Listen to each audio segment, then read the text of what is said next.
تسبیحات تحلیلات اللہ وحدہ لا شریک لیے درود و سلام امام الانبیاء امام اعظم جناب محمد رسول اللہ صلی اللہ علیہ وسلم مزاج الجسر سمیع حمدات 14 اگست 1947 عیسوی 27 رمضان المبارک، یہ وہ تاریخ ہے جس میں اللہ رب العالمین نے مسلمانوں کو پاکستان جیسی عظیم نعمت عطا فرمائی، جسے ہم آزادی کا دن بھی کہتے ہیں۔ آج کی خطبے کے اندر ہم 3 باتیں سماعت فرمائیں گے۔ آپ کی گوش و گزار 3 باتیں رکھی جائیں گی۔ پہلی بات یہ ہوگی کہ پاکستان کیوں بنایا گیا ہے۔ دوسری بات یہ ہوگی کہ پاکستان، ملک پاکستان کیسے آزاد ہوا اور کیسے بنایا گیا، کتنا قربانیاں دینی پڑی۔ تیسری اور آخری بات، آزادی، اس کے عملی تقاضے کیا ہیں۔ آزادی مل گئی ہے، اب اس کے عملی تقاضے کیا ہیں، ہمیں کرنا کیا ہے جب تک ہم زندہ ہیں۔ یہ 3 باتیں ہوں گی اور مختصر وقت کے اندر انشاءاللہ مکمل کریں گے۔ آپ بات کی طرف دھیان دیں۔ یہ پاکستان، سب سے پہلے جو بات سمجھنے والی ہے وہ یہ ہے کہ پاکستان، ملک پاکستان کو آزاد کیوں کیا گیا اور اس کو کیوں بنایا گیا، اس کی کیا وجہ تھی، پیچھے اس کا سبب اور ریزن کیا تھا۔ یہ بات سننے سے پہلے یہ بات ہمارے ذہن میں ہونا ضروری ہے۔ آج یہ بہت بڑا ایک المیہ ہے، بہت بڑا ایک افسوسناک کی واقعہ ہے اور بہت بڑی یہ اہم خبر ہے کہ انسان کس قدر اس سے غافل ہے اور اسے علم نہیں ہے اور اسے معلوم ہی نہیں ہے۔ کس قدر لوگوں نے، ہمارے آباء و اجداد نے، سکھوں، انگریزوں اور ہندوؤں کی لاکھ مخالفتوں کے باوجود، ان کی سازشوں اور ان کے ہتھوں کے باوجود اور ان کے ہاتھ کنڈوں کے باوجود ان کا مقابلہ کرتے ہوئے اور لاکھوں جانیں قربان کرتے ہوئے، اپنے اس میں قربان کرتے ہوئے اور کروڑوں کی اربوں کی جائیداد کو قربان کرتے ہوئے کس انداز میں مسلمانوں نے پاکستان کو بارز وجود میں وہ لے کے آئے اور اس وطن عزیز کو حاصل کیا، کس انداز میں۔ لیکن آج کا مسلمانوں کا، ہمارے آباء و اجداد کا یہ تیسری نسل کا انسان، یہ شخص، یہ نوجوان کھڑا ہو کے ایک بات پوچھتا ہے، سوال کرتا ہے۔ سوال کرنے کا انداز اور الفاظ کچھ یوں ہے، یہی کہتا ہے بڑی انتہائی معصومیت کے ساتھ اور بڑے انتہائی نرم لبو لہجے کے ساتھ اور اپنے سر کو جھکاتے ہوئے الفاظوں کے اندر بڑی دردگی لے کے وہ ایک الفاظ کہتا ہے۔ نوجوان وہ یہی کہتا ہے کہ پاکستان کو الگ کرنے کا کیا مطلب تھا، اگر ہم دوبارہ ایک ساتھ اکٹھے ہو جائیں اور پاکستان سے ہندوستان کو کیوں چھوڑا گیا، اس کی کیا وجہ ہے؟ ہم ایک ساتھ رہتے، کوئی حرج تو نہیں تھی، ہم دوبارہ اکٹھے ہو گئے، اس میں کوئی حرج تو نہیں ہے، کیوں اس کو الگ کیا گیا اور ہندوستان کو پاکستان سے کیوں توڑا گیا؟ بڑی انتہائی اور معصومیت کے ساتھ وہ سوال کرتا ہے۔ آئیے اس بچے کا اور اس نوجوان کا، اپنے آباء و اجداد کی اس تیسری نسل نوجوان کا جو سوال تھا، اس سوال کے جواب کو تلاش کرتے ہیں، دیکھتے ہیں اس کا سوال کا جواب ہمیں کہاں ملتا ہے اور اس سوال کا جواب کس نے دیا ہے، کس انداز میں دیا ہے۔ اور بانی پاکستان نے پاکستان کو کس مقصد کے لیے بنایا تھا اور مارز وجود میں لے گئے، ان سے پوچھتے ہیں اس کا مقصد کیا تھا۔ تو سب سے پہلی بات یہ ہے کہ جب بانی پاکستان نے قرارداد پاکستان پیش کی تھی، سب سے پہلے اپنے ہاتھ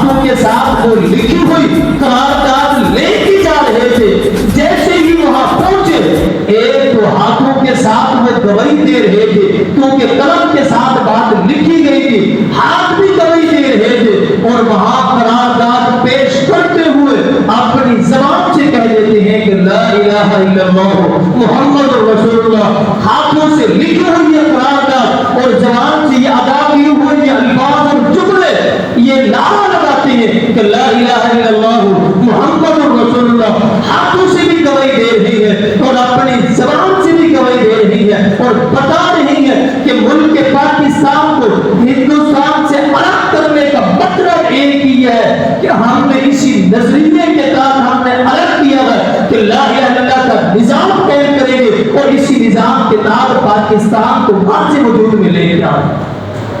اس کے لیے جواب دے دیا. اب یہاں سے پتہ کیا چلتا ہے؟ جو سبق ملتا ہے بڑا اہم سبق ہے. ہر ایک وطن عزیز شخص کے وطن عزیز کے اندر رہنے والے ہر ایک شخص کے لیے بڑا اہم جملہ ہے. یہی کیسے اہم ہے؟ قرآن کے اندر یہ بات موجود ہے، قرآن کے اندر یہ دلیل موجود ہے. فرمایا کہ یا ایھا الذین آمنوا لم تقولون ما لا تفعلون، اے ایمان جو کچھ تم کہہ رہے ہو وہ کرتے کیوں نہیں ہو؟ جو کچھ زبان سے کہتے ہو وہ اپنے جسم سے کرتے کیوں نہیں ہو؟ جو زبان سے کہتے ہو وہ ہاتھوں سے کیوں نہیں کرتے؟ جو زبان سے کہتے ہو وہ چیز گھر کے اندر لے کے کیوں نہیں آتے؟ جو زبان سے کہتے ہو وہی چیز اپنے گلی محلے کے اندر لے کے کیوں نہیں آتے؟ جو چیز زبان سے کہتے ہو وہی چیز اپنے وطن عزیز ملک کے اندر لے کے کیوں نہیں آتے؟ جب یہ بانی پاکستان نے یہ قرارداد پیش کی تھی وہ گواہی دے رہے تھے لا الہ الا اللہ محمد رسول اللہ. بتایا گیا ہے ہم جس جگہ پہ بیٹھے ہیں اور جس عہدے پہ ہیں جس جگہ پہ ہیں، چھوٹا ہے یا بڑا ہے، اپنے گھر کے اندر موجود ہے، جو کچھ ہم لکھ رہے ہوتے ہیں اسی کے خلاف میرے ذہن کے اندر بات ہوتی ہے. جو کچھ ہم لکھ رہے ہوتے ہیں اسی کے خلاف میرے ہاتھ جاتے ہیں. جو کچھ ہم لکھ رہے ہوتے ہیں اسی کے خلاف میری زبان جاتی ہے. آپ اندازہ لگائیں، ایک گھر کو اٹھا کے دیکھ لیں اور ایک چوک و چوراہے کو، ایک بستی اور ایک محلے کو اور ایک شہر کو، ایک صوبے کو، ایک صوبے کو اٹھا کے آپ دیکھ لیں کس انداز میں ہر ایک شخص جو لکھ رہا ہوتا ہے اس کی ذہن کے اندر اس کی زبان کے اوپر اس کے برعکس ہوتا ہے. جب یہ برعکس چیز ہوتی ہے تو یہی تو فساد کی ابتدا ہے، یہی تو فساد کی ابتدا ہے، یہی تو چیزوں کو بنانا اور بگاڑنے کی ابتدا ہے. وہ چیز بڑی ہی نہیں ہے، سازش پہلے ہی ہے. وہ چیز ابھی واضح وجود میں آئی نہیں ہے، سازش پہلے ہی شروع ہے. وہ چیز ابھی پہلے تقریر تک پہنچی ہی نہیں ہے، سازش ابتدا سے ہی ہے. اپنے گھر سے دیکھ لے، یہی چیز ہے. جو کچھ میں لکھ کے اپنے ہاتھ سے کہہ رہا ہوتا ہوں میرے ذہن میں اور میری زبان سے کچھ اور ہی ہوتا ہے. اگر ایسا ہی ہوگا تو یہ وطن عزیز اپنی اصلی حیات، اپنی اصلی حقیقت میں اور اصلی چیز میں یہ قائم نہیں ہوگا.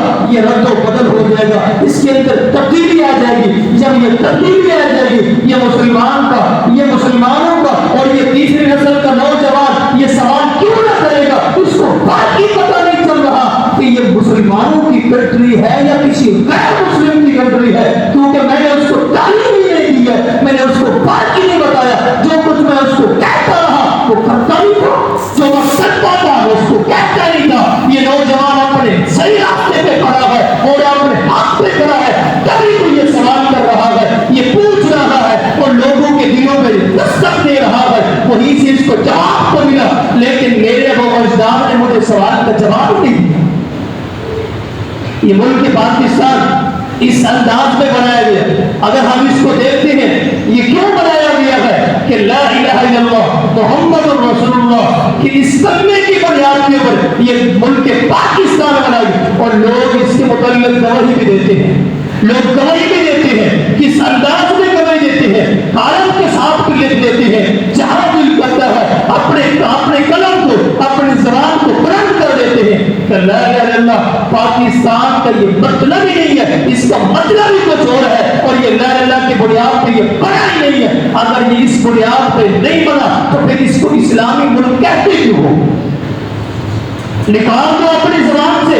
اگر لا الہ الا اللہ کی بنیاد پہ نہیں بنا، یہ فتوے اور یہ قلم یہ ساری چیزیں ایک طرف ہے، حقیقت پہ مبنی ہے کہ جہاں کہیں جاتے ہیں کہ لا الہ الا اللہ ہمیں لکھا ہوا ملتا ہے، لکھا ہوا تو ملے گا، لیکن لا الہ الا اللہ کے جو تحت نظام تھا وہ نہیں مل رہا، وہ نہیں مل رہا۔ اس وجہ سے یہ سارا نظام آگے پیچھے ہوئے گرم برم ہو چکا ہے۔ اپنی بات کی طرف آتے ہیں، آپ دیکھیے کہ یہ کلمہ طیبہ کے بنیاد پہ یہ ملک اور یہ وطن عزیز بنا ہے۔ اس سے آگے چلتے ہیں، بانی پاکستان میں 1946 میں جب یہ 4 مارچ کو سیلان کے علاقے میں جب یہ تقریر کی خطاب کیا، اس کے اندر کیا کہتے ہیں؟ پہلی ایک کی بات، تقریر بڑی لمبی اور طویل تھی، لیکن اس کا جو مدعا تھا وہ ایک ہی چیز تھا۔ کیا کہتے ہیں بانی پاکستان؟ ایک ہی جملہ کہتے ہیں، لوگوں اپنے ساتھ یہ اسلام مکمل ضابطہ حیات ہے، اس کے اندر کوئی رد و بدل کی ضرورت نہیں ہے۔ ہر ایک شخص، ہر ایک مسلمان اپنے ساتھ قرآن مجید کا ایک نسخہ، قرآن مجید کا ایک نسخہ رکھ لے، اپنے پاس اٹھا کے رکھ لے، تاکہ اس نسخے سے وہ رہنمائی لیتا رہے، حاصل کرتا رہے۔ وہ یہ نسخہ اس کی رہنمائی کرتے ہوئے اس کی اصل زندگی اس کو بتا دے۔ اپنے پاس یہ نسخہ رکھ لے، بتا دے، تبھی تو وہ بتا دے کہ لا الہ الا اللہ کی بنیاد پہ یہ بنا ہے۔ ہمارے پاس بھی اپنی طرف آتے ہیں، ہمارے پاس بھی یہ نسخہ موجود ہے، ہمارے گھروں کے اندر بھی موجود ہے۔ قرآن مجید کا یہ نسخہ ہمارے پاس موجود ہے، گھروں کے اندر موجود ہے، لیکن نسخہ تو موجود ہے، ہم اس سے رہنمائی نہیں لے رہے۔ نسخہ تو موجود ہے، ہم اس سے تعلیم لے رہے۔ نسخہ تو موجود ہے، ہم اس سے علم حاصل نہیں کر رہے۔ جب علم حاصل نہیں کریں گے، اس سے رہنمائی نہیں لیں گے، تو ہمارا بچہ ہم سے کیوں نہ سوال کرے گا، جبکہ اس کو فرق ہی پتہ نہیں چل رہا کہ یہ کس کا ملک ہے، مسلمانوں کا ہے یا غیر مسلم کا ہے۔ وہ سوال اس کا حق پہ کھڑا ہے، تو اس لیے بتایا گیا ہے اس نسخے کو اپنے پاس رکھے، اپنے گھر کے اندر رکھے۔ صرف رکھنا نہیں ہے، اس سے علم حاصل کریں گے، آپ کی نسلیں سنیں گی، علم حاصل کریں گے اور اپنے بچوں کو تعلیم دلوائیں گے، تو بچے اس انداز میں کبھی سوال نہیں کریں گے۔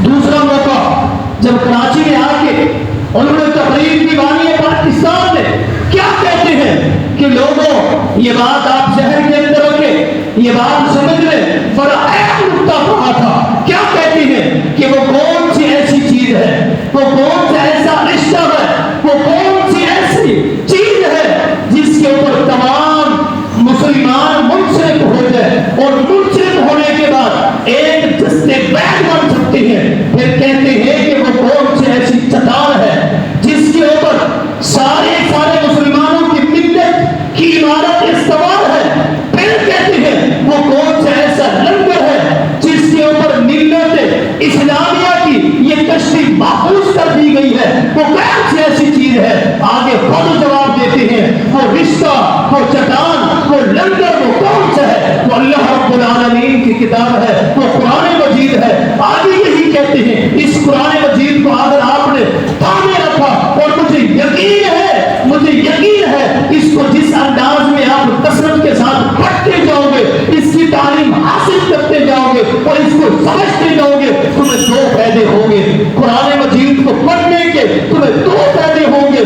کون سے فائدے ہوں گے؟ یہ بانی پاکستان کراچی کے اندر آ کے یہ بتا رہے تھے کہ یہ تمہاری ملت اسی پہ استوار ہے، تمہارا رشتہ اسی پہ استوار ہے، اور تمہاری ملت کی عمارت اسی پہ استوار ہے۔ اگر تم نے اسے چھوڑ دیا تو تمہاری ملت بھی ٹوٹ جائے گی، تمہاری ملت کی عمارت بھی ٹوٹ جائے گی، تمہارا رشتہ بھی منسلک نہیں ہوگا، جدا جدا ہوگا۔ تو آگے کیا کہتے ہیں؟ اگر اس کو مضبوطی سے تھامے رکھو گے اور اس کو پڑھتے رہو گے تو کیا فائدہ ہوگا؟ تمہیں 2 فائدے ہوں گے۔ پہلا فائدہ یہ ہوگا کہ تمہارے اندر اتحاد پیدا ہو جائے گا، تمہارے اندر اتحاد و اتفاق پیدا ہو جائے گا۔ آئیے، اتحاد و اتفاق جب پیدا ہوتا ہے جب انسان کی جو چیز ہے، جو انسان کا مدعا ہے، وہ ایک جیسا ہو، وہ ہم سہل ہو، تب یہ اتحاد و اتفاق پیدا ہو سکتا ہے۔ وہ پہلی چیز ہے، وہ قرآن مجید ہے۔ اس کے علاوہ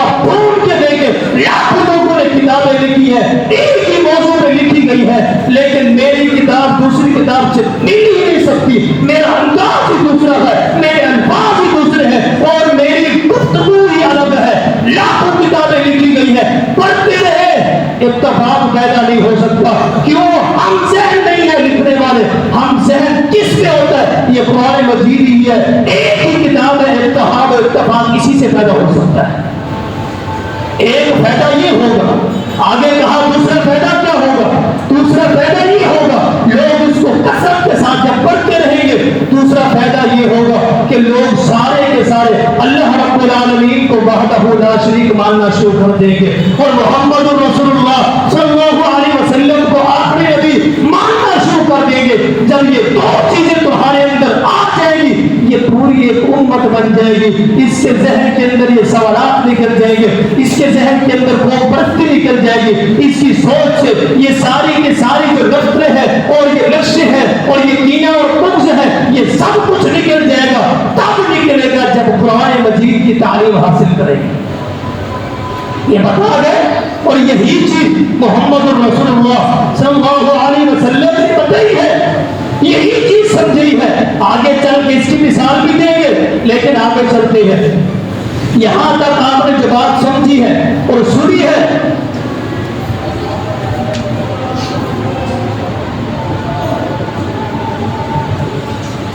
یہ تو وہ بات تھی، پہلا نکتہ کہ پاکستان کو کیوں بنایا گیا تھا۔ آپ نے یہ بات سنی، یہاں بات سمجھے، ہمیں یہ بات سمجھ آئی ہے، ہم سمجھا بھی سکتے ہیں کہ لا الہ الا اللہ محمد رسول اللہ صلی اللہ علیہ وسلم کے نظام کو قائم کرنے کے لیے ملک پاکستان بنایا گیا۔ دوسری بات کہ ملک پاکستان کیسے بنایا گیا تھا، کتنا قربانیاں ملی، کس انداز میں۔ شاید کہ ہم یہ بات بھول گئے ہیں کہ لاکھوں لوگ شہید ہوئے اور اپنی جنازے اور اپنے مال، اپنے اسباب اور اپنے حتیٰ کہ اس کے اندر نوجوان بھی ہے، اس کے اندر بزرگ بھی ہے، اس کے اندر بچے بھی ہیں اور اس کے اندر خواتین بھی شامل ہے، اپنی جانوں کا نذرانہ پیش کیا اور قربانیاں پیش کر کے ہر ایک طرف لہو ہی لہو ہے، خون ہی خون ہے، یہ پیش کر کے ملک پاکستان کو بنایا گیا ہے۔ اس انداز میں قربانی، اس کی کئی ایک مثالیں ہیں، لیکن وقت کم ہے، چند ایک مثالیں آپ کے ہوش میں کہ ملک پاکستان کو بنایا کیسے گیا تھا، کس انداز میں قربانیاں دی گئی، ہمارے باپ اجداد نے کیسی قربانیاں دی، اور قربانیاں دینے کے بعد یہ وطن عزیز جس کے اندر ہم آزادی کے ساتھ رہ رہے ہیں، ہر ایک چیز کی آزادی ہے، تعلیم کی آزادی ہے، عبادات کی آزادی ہے، خرید و فروخت کی آزادی ہے، رہنے سہنے کی آزادی ہے۔ آپ پوچھ کے دیکھو کشمیر کے لوگوں سے، فلسطین کے لوگوں سے کس قدر انسان غلامی کی زندگی بسر کرے اور کس انداز میں یہ زندگی انسان کو تکلیف دے لگتی ہے۔ ہاں اگر ہم نے یہ بات سمجھنی ہے تو پیچھے چلے جائیں، جب یہ کورونا آیا تھا کس انداز میں ہم اپنے گھروں کے اندر بند ہو گئے۔ آزادی کا آزادی کتنا بڑی نعمت ہے، ہم اپنے گھروں کے اندر بند ہو گئے تھے اور آزادی یاد آتی تھی، کس انداز میں عبادات کرتے تھے، اور جہاں دل کرتا تھا جس ٹائم اٹھے رات کو یا دن کو باہر چلے گئے نہیں جا سکتے تھے۔ یہ وہی صورتحال ہے، یہ وہی کیفیت ہے، کس انداز میں ہمارے باپ اجداد نے یہ قربانیاں پیش کی ہے۔ ان میں سے ایک مثال یہ بھی ہے کہ ہوشیارپور کی وہ میدان، وہ جنگی میدان جو ہوشیارپور کے اندر ایک میدان لگا ہے، اس میدان کے اندر لوگ شہید ہو رہے ہیں۔ پہلا جو مارکا یہ لگا ہے، اس کے اندر نوجوان 50 نوجوان اس کے اندر شہید ہوئے۔ پھر یہ دوسرا دن بھی لگا رہا، ہوشیارپور کا یہ میدان جنگ یہ لگا رہا، پھر دوسرے دن 60 لوگ شہید ہو گئے، مسلمانوں کے لوگ شہید ہو رہے ہیں۔ اس کے اندر شہید کرنے والے یہ انگریز بھی موجود ہے، اس کے اندر مسلمانوں کا مقابلہ کرنے والے ہندو بھی موجود ہے، مسلمانوں کا مقابلہ کرنے والے سکھ بھی موجود ہے۔ اس کے اندر ان سب کی باتیں موجود ہے کہ ایک دن کے اندر، پہلے دن کے اندر 50 لوگ شہید ہو گئے، دوسرا دن آیا 60 لوگ شہید ہوئے۔ اسی دن کا لیا ہے کہ ایک نوجوان اپنے اسی میدان کے سامنے جس کا گھر ہے وہ اپنے گھر سے باہر نکلتا ہے، جیسے ہی میدان میں پہنچتا ہے یہ ہر طرف سے یہ لوگ جمع ہے، غیر مسلم یہ جمع ہے، یہ اپنے آلات چلاتے ہیں، یہ تیر چلاتے ہوئے اس نوجوان کے جسم کو زخمی کر دیتے ہیں، اس کے جسم کے خون کے فارغ ہو رہے ہیں اور نکل رہے ہیں اس انداز میں کہ یہ نوجوان زمین کے اوپر گر گیا ہے۔ جیسے ہی گرا، کیونکہ اس کا گھر اس میدان کے سامنے ہی تھا، اس میدان کے سامنے گھر کے اندر بیٹھنے والی یہ خواتین یہ منظر دیکھ رہی تھی، میدان کے سامنے